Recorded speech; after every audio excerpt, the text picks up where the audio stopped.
Oke, pernah kepikiran nggak sih, di tengah dunia kita yang sekarang serba digital, apa sebetulnya arti dari kata nyata?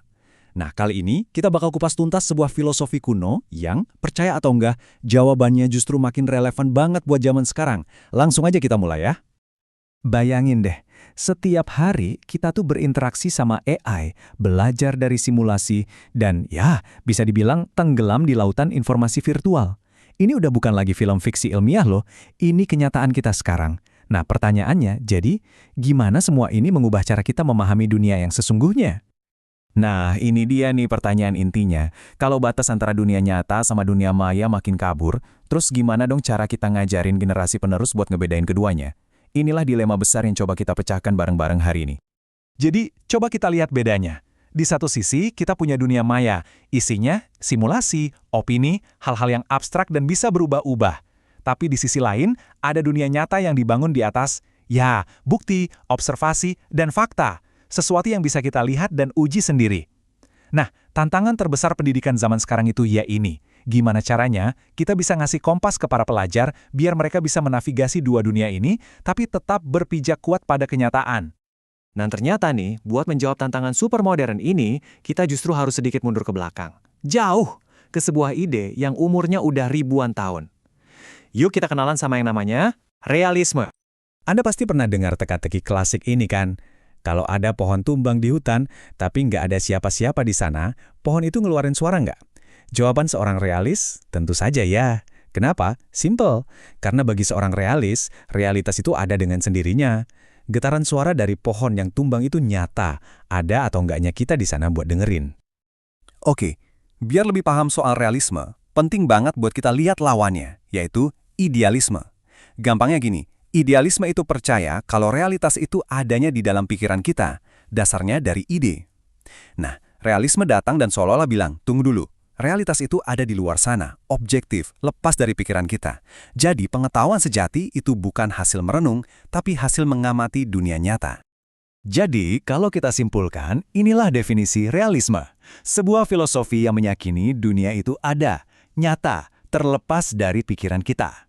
Bahkan namanya aja datang dari kata Latin res, yang artinya benda atau kenyataan. Ini nunjukin kalau fokusnya ya ke hal-hal yang konkret, yang bisa kita sentuh dan amati. Ide keren ini tentunya nggak muncul tiba-tiba. Perjalanannya panjang banget.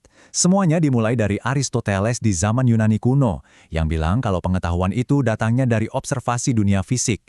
Terus lompat jauh ke tahun 1600-an, ada Francis Bacon dan John Locke yang ngasih fondasi metode ilmiah dan ide kalau kita lahir kayak kertas kosong yang diisi pengalaman. Dan puncaknya di era modern, filsuf Bertrand Russell negasin lagi kalau sains itu jalan utama kita buat memahami realitas. Oke, itu tadi kan filosofinya. Keren sih, tapi pertanyaannya, gimana cara nerapin ini di dunia nyata, misalnya di kelas? Nah, ternyata realisme ini bukan cuma ide abstrak.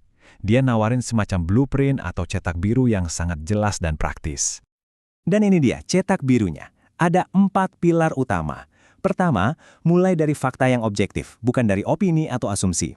Kedua, belajar itu harus lewat pengalaman langsung, hands-on. Ketiga, peran guru berubah, bukan lagi penceramah, tapi jadi pemandu atau fasilitator.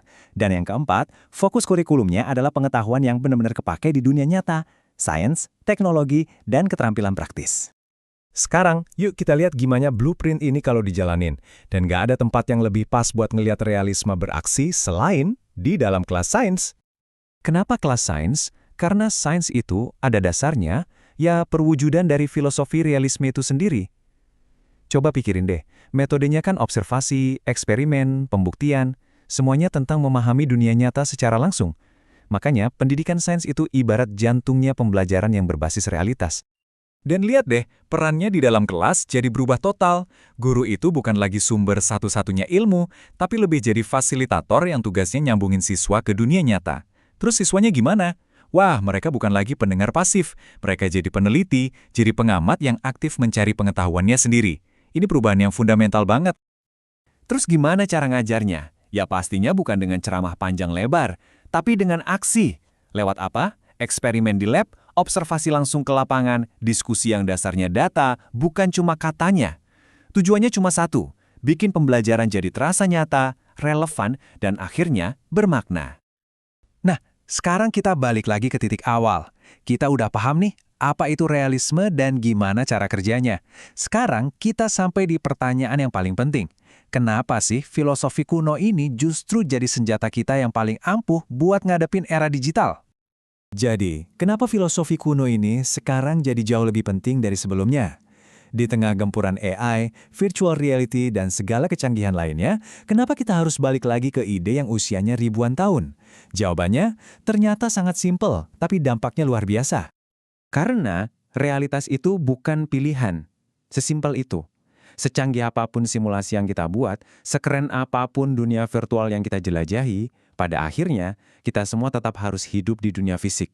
Kita harus berinteraksi sama orang lain, kita harus makan, kita harus kerja.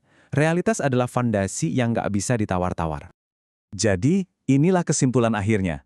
Pendidikan yang berakar pada kenyataan itu bukan pilihan kuno atau ketinggalan zaman, justru sebaliknya, itu adalah jangkar yang kita butuhkan banget supaya kita nggak tersesat di lautan informasi digital. Karena ingat, untuk bisa sukses dan berkembang di dunia maya, kita harus punya pijakan yang super kuat di dunia nyata.